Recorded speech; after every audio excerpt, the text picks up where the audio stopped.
Well, people are still pouring in anyway. Hello, good morning, welcome everybody here to the Loudness Summit 2011 in this wonderful building, in this great venue here at the Royal Institute of British Architects. I think I've never been in such a prestigious venue, especially regarding loudness. We have a very interesting and dense program today. As you know, loudness is certainly the main topic of audio in these times, so it's no wonder that now events come up that go beyond explaining what the concept is, because that is already now pretty well known. So this is one of, probably as you can expect, a lot of future conferences and events that look into the details of what it means in practical terms in production, in distribution, at the consumer side, to bring the topic of loudness normalization to the market, to the broadcast market, to the consumer market. Before we start with our program and a short introduction about the main area we're working in from myself, I would like to thank our sponsors here for the event. You see them on the slide, or you have seen them on the slide on the back, sorry. I'm not the sponsor. Anyway, I would like to give them a round of applause for supporting us here.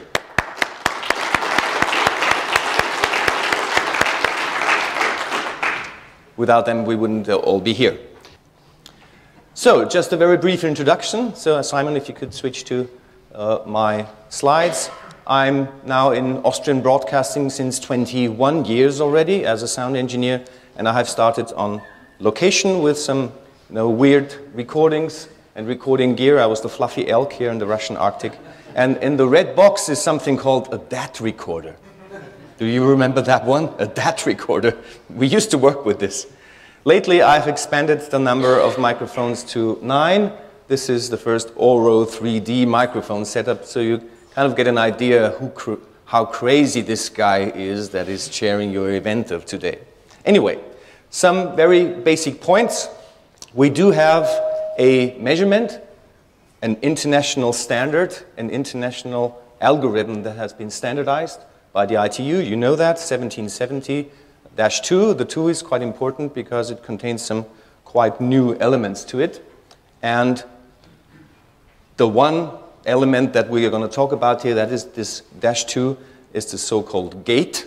We will, at one or the other time, probably stumble over the gating solution, or why the gate is here, or what are maybe the pitfalls of the gate. But in any case, whenever you come to the airport next time and leave at gate number 10, think about 1770, because it's a 10 LU relative gate. Anyway, in Europe we have, of course, based on 1770, this standard of R128. You all know that.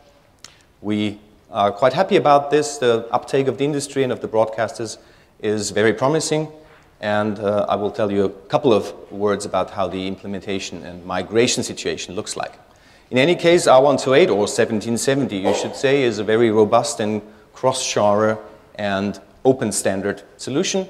We all like that in broadcasting, and now, well, many broadcasters have worked with that for almost 2 years, and this has proven to be really a very useful and robust concept, the loudness measurement based on 1770. Some recent developments also, so that you get an idea what is moving along. We had this kind of big D-Day date of the 1st of January, which is only in a few weeks. And that was surprising to most of us that came from the German market also, that the train was moving so fast towards loudness normalization. But it turns out that due to several issues, we cannot totally keep that date in Central Europe at least. And the new big D-Day, at least in the German-speaking countries, should be the 1st of September, and that is exactly at IFA. So there has been a large conference 2 weeks ago in Munich, where the German-speaking broadcasters of the public broadcasters in Germany and in Austria, and the commercial broadcasters in Germany and Austria have met, also with the Swiss broadcasters, so basically all the German-speaking ones, and have tried to find a master plan for the switchover. And here it was agreed that, it's not official yet, but I can tell you unofficially, that we plan to switch to full loudness normalization to the target level of -23 at IFA in Berlin with a big press conference. And I think that's really a worthwhile goal to postpone the switch over of the 1st of January so that we can really synchronize in a very big scale the switch to loudness normalization, at least in the German-speaking countries. And I'm now encouraging many other broadcasters to kind of follow that master plan. Because we will, step by step, approach this date with normalization of commercials already before. That's dependent then on the country. But the big switch to 23 and to full loudness normalization should now be September, which also leaves us a little bit of slack for file-based workflows to figure that out, and archival solutions and these kind of things. Mainly it will be ARD, ZDF, and ORF that on the public side will do it, but the commercial ones that you probably know from the abbreviations, Pro7, RTL, SAT1, they will all also follow, which was a big surprise to us because they really didn't need a lot of convincing to follow the idea. So that was a very successful meeting with them. Other countries in Europe, France is very advanced, and we have Mathieu Parmentier here also, who will talk about the situation in France. They have a very nice master plan of switching on the 1st of January with commercials, on the 1st of June with live programs, and at the end of 2012, every program in every station has to be fully loudness compliant and loudness normalized.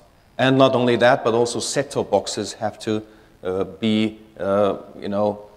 have to stick to the standard of the distribution guidelines of TechDoc 3344, and we will hear about that too. Switzerland, 29th of February, full loudness normalization of all programs. That's the switch to HD. So Switzerland is actually now one of the first countries that deploys that in quite a nice way. In the Netherlands, we have also quite a lot of activity. SBS is a commercial broadcaster that has a very nice and fully file-based workflow with all the right things that they did. NPO is the public broadcaster in Holland that also has loudness normalization with still a few things to be done, I have to say, but they started to do that on the 1st of September this year already. So you see, it's really popping up like mushrooms here, the broadcasters in the countries that actually move into this new world of loudness normalization. We have a couple of friends here from the States. So as you might know, there is the so-called CALM Act, the Commercial Advertisement Loudness Mitigation Act, that now comes into full effect on December 13th, 2012.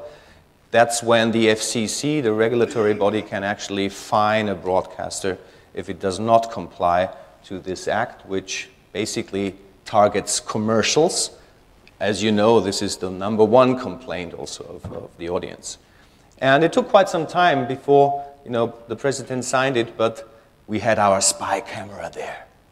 When I'm watching the game, I don't want those ads coming on loud. That's right. I don't want to have to pick up the clicker. This is practical. When have we makes a difference right away. It was couch potatoes. What is the last one? And look at this. This is all this. One-page bill. One-page bill. That's what I'm saying. Okay, that was Obama signing the CALM Act. So when I'm watching the game, I don't want those ads to come out loud. So that's all it sometimes takes to sign off a law. I don't want to pick up the clicker. Okay, yeah, that kind of summarizes it also in a way, yeah. What the problem is, also Obama is annoyed by those loudness jumps. Good, okay. So the presentations of today will kind of, highlight different parts of the signal chain or our broadcasting workflow, so to speak. So just to give you an idea what we're talking about here, we have the broadcast on one side with the different elements. We have distribution, which has separate issues, and of course we have the sometimes very poor consumer that has then to receive all these signals and, hopefully happily lives ever after loudness normalization. And on the broadcaster side, we have production with, all sorts of things like studio, post-production, OB vans, external productions. We do have the archive, very different topic as far as loudness normalization is concerned, with content you already have. How do you perform these tasks of, loudness normalizing the archive? And of course, we do have then the playout situation. We have a couple of manufacturers here that specifically offer playout solutions as far as processes is concerned. So a couple of them will target this area. We have basically the same ideas in all those areas that we analyze, that we also normalize, and that we sometimes, process if we don't know what's coming along. But there's a couple of things you really have to take into account with a processor solution, and I will talk about those things also in my contribution. Then we go to the distribution side,